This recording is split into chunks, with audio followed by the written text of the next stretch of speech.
Oke, assalamualaikum warahmatullahi wabarakatuh. Oke, selamat datang semuanya. Kita di sini di podcast Biru Bergas, bincang seru bersama Bagas.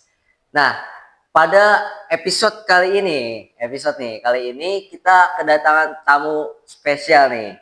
Tamunya itu adalah sebuah duta genre UIN, terus juga anak RDK FM. Terus selain itu juga ada penanggung jawab kelas 1A nih. Penasaran siapa? Langsung aja kita panggilin narasumber kita. Halo, Asik. Bagas. Oke, ini nama narasumber spesial kita nih yang spesial banget dah. Ayo, perkenalkan dong namanya siapa? Halo guys, perkenalin nama gue Erik. Di sini gue diajak ngobrol bareng nih tentunya bersama host yang sangat keren sekali yang punya ilmu di bidang-bidang podcast ya tentunya ya. Iya, ilmu tentunya ilmu banyak lah di sini kita ngomongin tentang banyak banget. Wah, banyak ya berarti ya. Ini Muhammad Erik ini jadi dia ini sebagai duta genre UIN ya. Ya Masya Allah. Coba, Alhamdulillah. nih kan pasti pada penasaran nih, masih nih tentunya pada penasaran duta genre UIN itu sebenarnya apa sih? Sebenarnya tuh duta genre itu ya salah satu role model di mana lebih khusus ke anak-anak dan remaja-remaja karena kan yang namanya genre ya dimana lebih ke kayak edukasi penyuluhan tentang pengembangan diri tentang kekeluargaan BKKBN nah gitulah tentunya yang keberkaitan tentang anak-anak muda dan anak-anak remaja tentunya apalagi kan di UIN itu kita itu menyediakan konseler ya.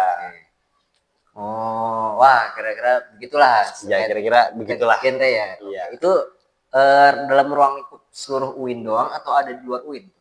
Sebenarnya tuh kalau di UIN ada, di ruang lingkup luar juga ada. Nah, ada tuh kalau misalnya di daerah sekolah itu namanya PIKR. Oke. Kalau di SMA ya. Nah, ada juga di tingkat kabupaten, itu duta genre kayak di UIN nih. Oke. Kan bisa disebut duta genre, tapi masih di bawah kabupaten. Oh, kabupaten. Gitu. Jadi ada tahapannya. Kabupaten, provinsi, nasional. Nah, kalau yang lu ikutin itu apa tuh, tingkatan apa? Tingkatan bisa dibilang tingkatan UIN, daerah mahasiswa UIN. Oh, ruang lingkupnya UIN. Iya, masih ruang lingkupnya UIN. Oke. Nah, lu kan ikut duta genre nih. Ya. Udah gitu ikut RDK juga ya, Radio Dapa ya. Gitu. Masih tahap seleksi apa gimana itu? Kebetulan masih tahap seleksi sih ini. Ini belum dinyatakan lolos masuk sepenuhnya anggota ya? Lolos RDK ya. Oh, berarti masih ada penyaringan lagi. Iya.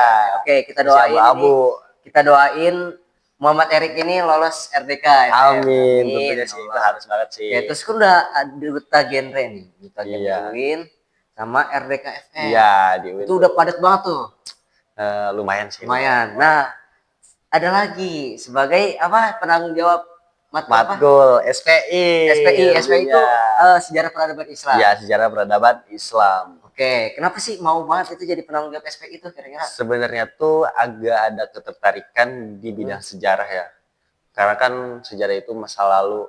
Jadi kita harus belajar dari masa lalu. Siap. Sama ada paksaan sih sebenarnya, ada paksaan dikit gitu ya. Iya. Oke. Jadi ya belajar juga lah. Iya, belajar. Ini kan kita udah akhir dari semester 1 nih ya. Iya. Terus juga iming-imingnya sejarah peradaban Islam itu hanya ada di semester 1 doang. Iya, karena setiap semester itu pasti ada perbedaan mata kuliah ya. Iya. Semester 1 ini, semester 2 ini gitu. Jadi beda-beda. Berarti ya pokoknya kemarin itu kita udah sempet foto bersama Pak Yoka gitu ya. Nanti fotonya langsung aja. Oke, langsung aja nanti dikasih ke mereka. Nah, itu udah di penghujung akhir banget tuh SPI kan? Iya, itu di akhir banget itu. Kemarin itu di tanggal berapa tuh? Di hari Jumat ya? Iya, hari Jumat tentunya sih. Itu hari terakhir kita diajar sama Pak Yoka. Beliau juga mengucapkan terima kasih dan senang lah tentunya bisa mengajar-ngajar kita ya. Iya. Ada gak sih kayak dari lu nih kesan-pesan terhadap ya semuanya yang dalam ruang SPI gitu? Ada gak lu sebagai PJ? Ya ada sih pastinya ya. Yang pertama tuh mungkin buat dosen ya, buat Profesor Samsul Rijal yang diwakili oleh asdosnya ya, Ya, Bapak oke. Yoka selaku dosen. Mungkin pesan-pesannya terima kasih banyak udah mau membimbing kita untuk belajar, dan di kelas sibukkan Bapak sebagai kewajiban seorang dosen tentunya yang udah meluangkan waktunya. Terima kasih banyak, dan semoga apa yang Bapak berikan kepada kita semua dapat kita pahami, dapat kita implementasikan dalam kehidupan Amin. sehari-hari, Amin ya Allah. dan semoga Bapak sehat selalu dan dimudahkan rezekinya. Dan Amin. buat teman-teman semuanya, semoga apa yang diberikan oleh beliau-beliau itu kita bisa memahami dan kita bisa tahu dan tidak melupakan sejarah-sejarah peradaban Islam. Iya, tentunya udah dari awal banget pertemuan kita gitu udah langsung dibimbing kan. Iya, jadi kayak sedih gitu ya, lagi Iya, sedih-sedih udah jujur. angstbet semua. Ya, Ya pokoknya dari awal banget sampai akhir itu ya. iya.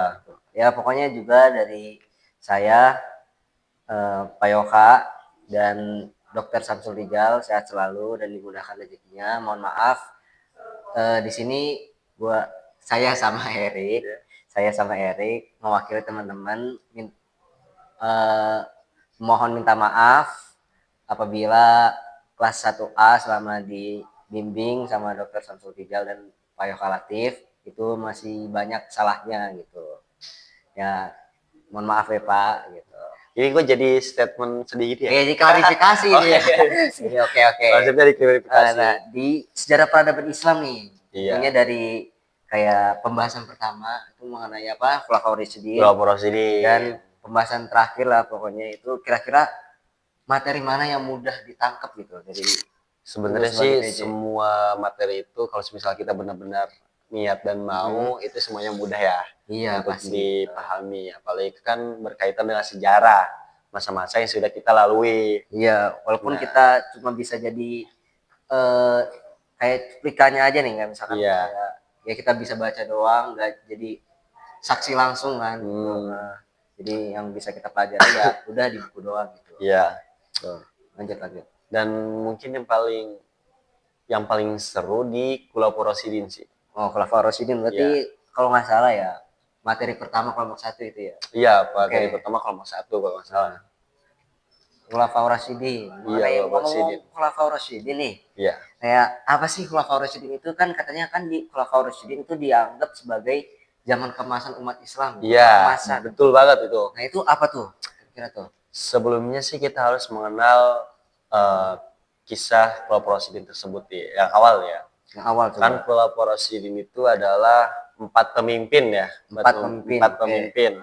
Ada Abu Bakar, Umar, Utsman, dan Ali bin Abi Thalib. Ya. Nah, kenapa mereka itu disebut Pulau Rosidin? Karena gaya kepemimpinan mereka itu bisa dilihat seperti atau mirip banget dengan Rasulullah SAW. Oke. Iya, jadi itulah bisa disebut Khulafaur Rasyidin, 4 sahabat atau 4 para sahabat-sahabat Rasul dan pendamping Nabi lah gitu. Itu sih. Oke, jadi ya Khulafaur Rasyidin itu lebih tepatnya kayak sahabat-sahabat Rasulullah yang mirip sifatnya kayak Rasulullah gitu ya. Walaupun ya emang ada perbedaan antara sahabat dan Rasul sendiri itu yang dimana Rasul ya tetap istimewa lah. Sahabat itu tetap istimewa gitu. Oke, jadi kurang lebih itu teman-teman tentang Khulafaur Rasyidin. Iya, dan juga Khulafaur Rasyidin itu ada beberapa tahapan ini ya. Kan ada 2 pemimpin tuh. Oke, iya. Ada tadi kan di mention apa sih? Keemasan. Apa sih tuh? Oke, mohon maaf banget tadi baterai HP-nya ternyata habis, guys. Ada kendala, guys. Ada kendala. Sorry. Dari sampai mana? Tadi kita ngebahas tentang Khulafaur Rasyidin, tentunya kenapa sih Khulafaur Rasyidin itu dianggap zaman kemasan? Nah, iya. Selama itu gimana tuh maksudnya tuh? Karena itu perspektif saya aja ya. Karena saya juga sedikit pandang. Iya, pandang, dan ada kita harus karena sejarah ini ya, kita harus samain sama buku ya. Oke, ya, coba. Karena pada saat itu tuh mulainya berkembangnya Islam yang pesat. Mulai dari kan Islam itu sebelum ada kolaborasi itu hanya sebuah komunitas. Komunitas. Nah, setelah Rasulullah wafat, diteruskan oleh Khulafaur Rasyidin atau 4 pemimpin tersebut, lah mulailah Islam itu disebut dengan adanya kayak peradaban. Oh iya ya. Yang dimulai dari komunitas hingga peradaban gitu. Itu sih. Nah, disebutnya mulai kemasan karena juga di situ juga mulai berkembangnya mulai dari ekonominya, politiknya, struktur gitu. Jadi ya di Khulafaur Rasyidin itu kenapa bisa disebut zaman keemasan? Keemasan ya, bukan kemasan gitu. Iya, gitu. Keemasan karena di situ juga Islam mulai berkembang dengan pesat gitu ya, dari berbagai sektor, jadi sektor ekonomi, politik, juga sosial. Gitu. Oke, jadi tadi itu juga pas sempat disinggung kalau nggak salah, di Khulafaur Rasyidin itu ada yang namanya Abu Bakar As-Siddiq, ya, Umar bin Khattab, terus Utsman bin Affan dulu ya? Iya, Utsman bin Affan dulu, sama Ali bin Abi Thalib. Nah, oke, tadi kan ada 4 pemimpin besar gitu. Ya, 4 pemimpin besar. Khulafaur Rasyidin. Abu Bakar As-Siddiq, Umar bin Khattab, Utsman bin Affan, sama Ali bin Abi Thalib. Nah, kayak di pas zaman, kalau nggak salah aku pernah lihat itu di zaman Utsman bin Affan, kayak penyatuan mushaf Al-Quran jadi sangat penting. Nah, itu apa sih yang melatar belakangi itu, kenapa sih kayak di zaman itu doang tuh Utsman bin Affan kayak penyatuan mushaf Al-Quran itu jadi sangat penting gitu? Agak rumit ya pertanyaannya ya. Karena pada saat itu tuh wilayah Islam itu sangat luas kan. Iya, wilayah Islam itu sangat luas, sama umat Islam itu dari berbagai daerah kan tentunya ya. Nah, karena pasti semua umat Islam itu pada saat itu membaca Al-Quran dan tidak ingin adanya perbedaan gitu loh. Mereka itu tidak ingin ada perbedaan dari para sahabat. Nah, makanya divariasilah bukan kesalahan, tapi divariasilah agar potensi Al-Quran itu bisa satu artian gitu loh, jadi dimusabkan. Nah, Utsman kan menstabilkan mushaf agar seluruh umat Islam itu punya acuan yang sama sebenarnya. Penting itu agar semua umat Islam itu mempunyai acuan yang sama terhadap Al-Quran. Jadi kayak kenapa disatuin mushaf Al-Quran itu biar kayak misalkan di daerah A nih misalkan nih, kayak Al-Qurannya begini, tapi di daerah B nih Al-Qurannya beda. Makanya disatuin. Makanya disatuin. Sampai ke zaman sekarang dan zaman yang datang itu ya. Itu cukup gokil ya, sebenarnya sih, banget sih semua sih, kayak biar Islam itu juga nggak kepecah belah. Jadi kayak nggak ada pendapat ini sama ini, walaupun ya emang Islam masih kepecah belah sih menurut gue. Ada Islam Syiah ini ya, kalau dibilang-bilang susah ya. Susah sih, Maturidiyah itu masih banyak gitu. Makanya itu salah satu fondasi mungkin ya, acuan agar kita itu satu acuan terhadap Al-Quran. Pokoknya satu kesatuan lah gitu. Makanya dengan adanya Al-Quran ini kayak kita bisa mengenal lebih banyak sejarah-sejarah gitu. Iya, benar, bisa mengenal sejarah. Gue jadi ingat apa ya, lagu apa tuh? Wah, apa ya, lupa sih, pokoknya keinget suatu lagu yang dimana lagunya itu tentang kesatuan. Wah, kesatuan. Apa tuh ya? Indonesia Raya. Indonesia Raya. Perlu di setel dulu nggak nih? Segmen ini perlu di setel. Jangan ya. Oke, kayak wah, cukup rumit sih kalau cukup rumit ya. Masa persatuan itu rumit, sedangkan kita sama orang lain juga belum tentu bersatu ya. Apa sih sama orang lain kan belum tentu bersatu. Belum tentu bersatu dong. Ya, belum. Cinta aja itu nggak bisa disatuin. Iya, susah ya. Apalagi yang beda agama, apalagi yang beda hati. Waduh. Gaca. Udah kembali lagi kayak nih.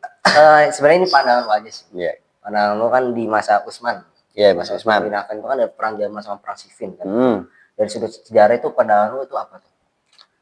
Perang Jamal sama perang Siffin.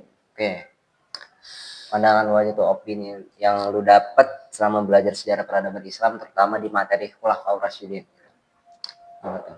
Itu tuh perang yang sangat luar biasa besarnya ya, perang Besar. Jawa sama perang Sippin itu.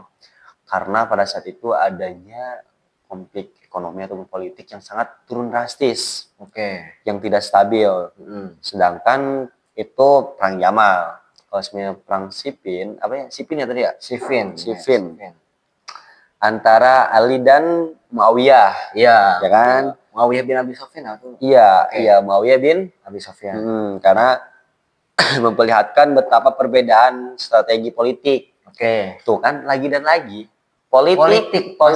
Masalah politik. Masalah kayaknya masa politik dari zaman kuno Sampai zaman sekarang ya? Iya, sampai zaman sekarang. Aduh. Politik nggak beres-beres gitu. Iya, ada yang kebanjiran bawa biaya satu karung ya? Aduh, Baik. aduh. Ya, intinya aduh. ini gitulah. Jadi, Politik sama ekonomi dan di perang Sippin itu ada saudara. persaudaraan. Iya, saudaraan. Perang persaudaraan gitu. Iya, jadi apa ya bisa disebutnya berkembangnya menjadi perang saudara. Jadi perang saudara kan Ali dan Muawiyah. Oke. Betul sih. Ngomong perang saudara jadi keinget film ini malah. Film. Malah. Aduh. Jadi keinget tahu sekarang dia film. Aduh, itu Perang kayak saudara. Tahu Captain America Civil War? wah, kayak gitu. Itu film gokil banget itu ya. Gokil. Wah, gue sih tim Iron Man. Oh, Iron Man, bukan Bob Bowie lagi. Bukan. Itu makanya keinget film kalau perang saudara gitu ya. Perang saudara Captain ya. America Civil War. Lagi-lagi kalau tadi tentang politik ya. Ya. Captain America Civil War juga tentang Politik politik. juga ya. Kayaknya emang kalau misalkan film ngebawa tentang politik itu kayak rame. Gokil banget. ya, gokil. Oke. Aduh, ini. Aduh, ini. Ada 3 masalah guys. Ya. Ada 3 masalah. Pertama masalah AP, baterainya habis. Terus masalah diusir. Kedua, nih Semoga ini ya, enggak lah. sama HP lagi. Yang lagi. 3, aduh, triple kill. Jadi kita ini semoga Jadi, ini yang terakhir ya. Ya, semoga ini yang terakhir. Mohon maaf ya Papa Yoka kalau misalkan banyak cut-cutnya itu. Tapi tenang Pak, kita bakal berusaha untuk menguasai. Tapi menguasai hal ini. Jadi sampai di mana? Sampai perang Armageddon. Perang Armageddon. Oke, perang Armageddon. Perang Armageddon itu kesimpulannya kayak perang akhir zaman. Oh, perang akhir zaman ya. Ganti, bukan ganti sih. Kebagi 2 kubu. Yang mana ada kubu umat Islam sama kubu umat Yahudi gitu. Oh, itu. Umat Islam yang dipimpin oleh Imam Mahdi dan Nabi Isa alaihissalam. Untuk melawan Dajjal. Ya, kubunya Dajjal gitu. Nah, ya pada akhirnya, pada intinya semoga kita nggak sampai zaman-zaman sana lah. Soalnya zaman-zaman sana itu kelam banget. Kelam banget ya. Suram. Ya kali aja kalau misalkan amit-amit cabang bayi nih ya. Nanti kalau misalkan iman kita goyah, yang ada kita murtad. Gitu. Berarti kita tuh harus benar-benar ini, harus benar-benar kuat iman. Kalau misalkan mau sampai sana ya gue sih nggak mau sih. Ya, gue juga nggak mau jujur. Jujur. Sorry banget. Oke, balik lagi dah ke poin tadi. Nah, poin tadi kita. Nah, tadi nih tentang kayak Abu Bakar Siddiq, Utsman bin Affan dan Ali bin Abi Thalib. Bukan Ali Bidayah. Bukan, kalau Ali Bidayah ini dong. Bidayah ya. Teman kita dong. Terus dari keempat pemimpin itu, nilai apa sih yang bisa kita ambil di generasi muda sekarang? Nilai kepemimpinan apa sih? Menurut lo nih Rick, untuk Gen Z gitu. Bukan mungkin sih, ini tuh harus. Dari keempat tersebut itu punya ciri khas kepemimpinan yang berbeda. Nah, untuk Gen Z tentunya untuk Gen Z nih ya. Untuk Gen Z dan Dimas. Bukan untuk Bahlil. Bukan. Oh iya, bukan. Ini tuh untuk Gen Z tentunya ya. Dan berarti kalau untuk Gen Z Dimas juga dong. Oh iya, Dimas juga. Bahlil juga. Bahlil ya. Nah, Gen Z. Abu Bakar Siddiq. Oke. Dia itu dengan keteguhan hati. Bahkan ketika seluruh dunia seakan runtuh, dia itu tetap teguh hatinya. Iya. Oke memang kalau Abu Bakar. Nah, kalau Umar apa tuh? Umar itu dia tuh sangat berani mengambil keputusan. Berani ambil keputusan. Iya, kalau dia ngambil keputusan itu udah mempertimbangkan, udah Iya. berani banget. Jadi Betul, teguh pendirian gitu. Iya, ya. pendirian. Terus Nah, juga gua kalau nggak salah pernah dengar ya, Apa tuh? Marvin Hotop. Dia kalau misalkan dideketin Jin, Iya. ada Jinnya malah ngibrit. Iya. Benar ya? Itu tuh Saking beraninya gitu. iya kayak saking kuatnya ya. Terus juga, oh ya gini, terus juga pas di eh, alam kubur, Iya. gua pernah dengar kisahnya Umar bin Khattab itu dia lawan malaikat Munkar Nakir Oh iya. gitu ya Iya, kan. gue juga pernah dengar tuh. Dia lawan malaikat Munkar Nakir karena dia Munkar Nakir itu nanyain siapa nabimu gitu. Iya, siapa namamu? Padahal ya tahu sendiri lah dia Iya. itu sahabat nabi yang paling Iya kan, berani yang gitu. paling Sampai malaikat Munkar Nakir itu dilawan gitu. wah, gila, ya. Masya Allah, Masya Allah banget ya. Lanjut. Yang keempat ya? Yang ketiga dulu. Usman dulu. Oke. Kedermawanan dan kelembutan hati. Lagi-lagi tentang kedermawanan. Lagi. Kelembutan hati, kedermawanan, udah the best banget seorang pemimpin itu ya. Top. Terus terakhir Ali bin Abi Nah, Thalib tuh. ini terakhir yang bisa dibilang apa sih, punya semua deh kayaknya. Ini semua, Punya semua. mencakup semuanya gitu. Iya. Oke. Apalagi dia tuh kecerdasan oke. Kecerdasan Apalagi terus kerendahan hati juga oke. Dan keberanian menghadapi fitnah. Oke, Fitnah tuh, apalagi kan Fitnah. ada kata fitnah itu lebih kejam daripada pembunuhan. Tapi dia berani banget menghadapi fitnah. Jujur. Emang kita sendiri emang bisa, aduh. Aduh. Kalau ada kita malah baper ya. Ada fitnah ya, kita tonjok. Dia malah buat SW. Oh iya, aku di fitnah nih. Gitu. Oke, jadi pada kesimpulannya ya kepemimpinan itu ya emang sulit sih kalau misalnya kita Iya. hadapin. Jadi kalian kalau misalkan mau melihat contoh kepemimpinan itu mungkin kalian harus belajar sejarah peradaban Islam atau sejarah kebudayaan Islam. Iya, pasti kan di Betul. SMP ya. SMP, SMA, bahkan di SD pun udah belajar. Udah belajar. Jujur. Di SD pun udah belajar. Mungkin kalau di situ belum terlalu begitu mendalam. ya, cuma basic lah ya. Basic aja gitu. Terus juga jujur pasti SMA gua di MAN. Ya mantul. Gua di MAN. Itu belajar sejarah kebudayaan Islam. Sama kita belajar khulafah Rasyidin juga. Gitu. Tapi ya di kuliah ini kita ngulang. Tapi namanya itu di upgrade lah. Sejarah peradaban Islam. Nah, kalian kalau misalnya mau belajar sejarah peradaban Islam tuh banyak kok. Udah banyak ya di website, ada media sosial, media online, YouTube. Tapi jangan di TikTok. Jangan. Ya di TikTok ada, cuman sulit. Kalau nanti di TikTok mah videonya ada ini. Ada joget-joget. Joget-joget. Terus ada anomali. Apa tuh? Anomali. Dimas kedap suara. Dimas kedap suara gitu. Ada tuh anomali itu. Sama ada lagi nih. Apa? Ini pura-pura bawa beras berat. Oh iya, ya. Gokil. Orang lagi bencana malah gini sambil foto. Gokil kan? Gokil banget, aduh. Kacau jujur. Kacau. Terus juga ya kalian kalau misalnya mau belajar sejarah peradaban Islam di jurnalistik ada semester di jurnalistik ada. Ini di UIN. Kalian mau belajar Islam tuh di UIN. UIN guys. UIN Jakarta, UIN Bandung, UIN Jambi, di UIN. Biar kalian itu seimbang antara dunia dapat, akhirat dapat. Nah, cocok. Iya, cocok emang. Udah itu perpaduan. Oke. Kalau lulus harus berapa sih? Aduh. Harus apalagi? Harus apalagi 30. Aduh. Bahasa Arab ya? Bahasa Arab. Aduh. Tapi enak kok bahasa Arab. Jujur, enjoy. Santai aja. Ya pada akhirnya ya kalian kalau misalnya masuk kuliah itu ada plus minusnya sih. Iya, plus minusnya.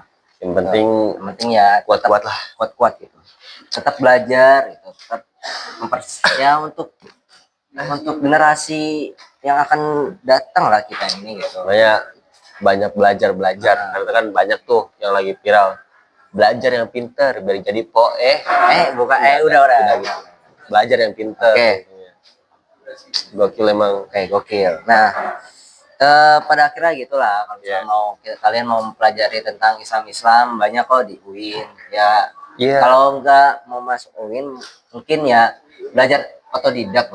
Otodidak itu bisa karena Khulafaur Rasyidin atau sejarah-sejarah Islam itu sangat penting banget. Sangat penting guys. Mulai dari kepemimpinan, dari mereka mengatur politik hingga munculnya Islam. Islam. Gokil emang. Terus juga ya kalian kalau misalkan belajar itu sungguh-sungguh guys gitu, melihat Indonesia sekarang itu lagi kacau-kacau Kacau banget. kacau banget. Nah, Terus, yang saya harapin tuh dari para pemimpin tentunya, yang kalian melihat podcast ini, kalian harus memiliki sikap yang ada di Khulafaur Rasyidin. Nah, Bukan sikap banyak periode tapi banyak utang. ya, kesenggol lagi tuh. Aduh, kesenggol lagi ya. Kesenggol lagi. Aduh. Banyak banget ini kayaknya podcast menyenggol-nyenggol orang ya. Iya. Nah, ini Tapi jujur, ini hanya di sini doang. Iya. Kalau fakta gitu. Tapi emang faktanya di lapangan kayak gitu nggak sih? Fakta gelap. Yo lah. Udah. Udah. Jadi banyak utang kalau misalkan dibawa sampai kubur kena siksa kubur. Iya. Caranya kayaknya iya sih. Aduh berat ya. Berat banget. Yang dilanjutin sama anaknya. Aduh. Makin kacau. Gip. Oke lah, pada akhirnya begitulah guys. Yes. Gitu. Jadi di Erik lagi ada pertanyaan nggak gitu? nah gue sih sebenarnya masih kaget guys, tiba-tiba diundang sama Bagas nih. DM ya, DM IG ya. DM IG ya. IG tuh cuy. Katanya kita ada podcast nih, masuk podcast. Nah, tapi yang gue masih agak kaget. Nama apa podcastnya itu apa sih tadi? Biru Bergas. Nah, bincang seru bersama Bagas. Gitu. Sebenarnya dari materinya itu udah oke. Tapi apa nih yang mau ditanya ini? Sejarah peradaban Islam, terus ada agak sedikit singgungan, tapi oke lah. Oke lah. Tapi gue agak tertarik dan agak sempet action. Kenapa sih itu bisa namanya Biru Bergas? Oke, nama Biru Bergas itu sebenarnya nggak ada inspirasi dari mana-mana. Itu kayak kepikiran pas itu lihat lagi mandi 2 hari 1 malam. Gokil. Itu mandi dari malam ya? Bukan mandi 2 hari 1 malam. Mikirin ya gitu? Ini Biru Bergas itu nggak ada inspirasi dari apa-apa kok guys. Jadi nggak ada kayak Jumat Berkah, tahu nggak? Iya. Podcast Jumat Berkah. Aduh ya. Udah. Aduh, Jumat Berkah maksudnya Jumat Berkahnya di mana? Aduh. Lu bukan itu ya? Lupa gua. Udah. Kan Jumat Berkah itu ya bagus. Itu juga tentang podcast juga guys. Islam. Jadi mohon dukungannya. Dukungan juga, dan kalian juga harus nonton itu. Ya, tapi nonton ini dulu lah. Ya, ini dulu baru ke mereka. Iya, boleh lah. Gokil. Gitu. Terus juga kan itu kepikiran lagi mandi, Rik. Lagi mandi bahasa. Jadi kan sempet kan ada satu matkul ya. Iya. Satu matkul itu pagi banget kan. Pagi banget tuh.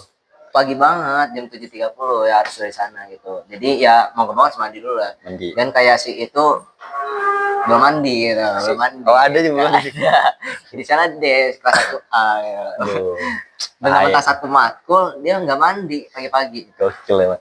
Nah guys, sebenarnya Rasulullah SAW juga pernah mention bahwa sabda mandi itu baik, apalagi mandi itu sebelum sholat subuh atau sebelum itu baik banget tuh, banyak manfaatnya. Manfaat banget, itu pahala dapat.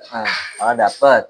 Ya kesehatan dapat. Iya, nyampe Nyampe antara pahala dan kesehatan. Iya. Gitu. Nah kalau misalkan mau ngeliat-ngeliat itu banyak di artikel sama Google ya. Iya. Jadi ya banyak literasi lah. Ini kan orang-orang banyak yang nggak literasi gitu ya. Karena Indonesia itu minim literasi. Oke. Aduh, kok jadi lebar-lebar gini ya? Lebar banget, udah. Oke, siap. Ya, pada intinya ambil nilai-nilai hikmahnya, nilai-nilai positifnya, walaupun yang nggak ada negatif sih. Nggak ada sebenarnya. Ya masa di Khulafaur Rasyidin ada negatif? Nggak ada. Nggak ada lah. Ini kan kita ngomongnya positif gitu. Jadi ya itu guys, pada intinya ya ambil hikmahnya yang benar dan baik gitu. Banyakin belajar dan literasi lagi, karena kita butuh banget Indonesia 2045 menuju keemasan. Ya, Indonesia emas. Bukan kecemasan. Bukan cemas. Nah, ya kita ini bangsa-bangsa yang akan menuju keemasan gitu. Makanya jangan kayak udah, jangan kayak orang-orang nggak benar. Jadi kita harus Oke. Jadi ya itu mungkin sekian dari Bagas Putra Hidayat sebagai host dan Muhammad Erik sebagai narasumber. Kita pamit undur diri dan minta maaf masih bisa ada kata-kata dan perkataan dari kita yang menyinggung agak sedikit. Ya, menyinggung tapi fakta. Jadinya ambil hal positifnya dari ini dan buang hal-hal negatifnya. Oke, ya. Sekian dari Bagas sebagai host dan Erik sebagai narasumber lagi. Pamit. Undur diri. Wassalamualaikum warahmatullahi wabarakatuh. Sampai jumpa di Sampai jumpa episode di episode 2 season 1 tentunya. Oke, bye. Bye.